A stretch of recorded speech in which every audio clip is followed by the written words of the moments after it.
Hey guys, today's segment we're just going to look at how you can check easily the tire pressure in your tires, the oil percentage that is left on your car without using, the old school dipstick and getting out and checking tire pressure physically. We're in a 2026 Chevy Trax, one of the best-selling cars in the segment, and it's very easy to do. I'm going to show you on the dash. So all we're going to do here is we can just go to our home button, and I can go to basically the maintenance screen. It'll show maintenance. It'll show, if I pop back to that, what's neat is I can show all of my tire pressures, each one to the actual pound pressure, PSI, without having to get out and look.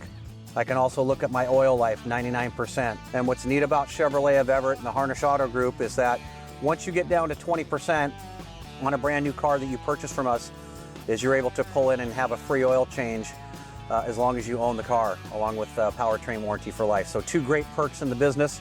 Gauges are pretty simple. It'll tell me my battery voltage, my coolant temperature. It's also got trip meters. So they've gone away from having it kind of being confusing to right here, where it's all on the big LD screen.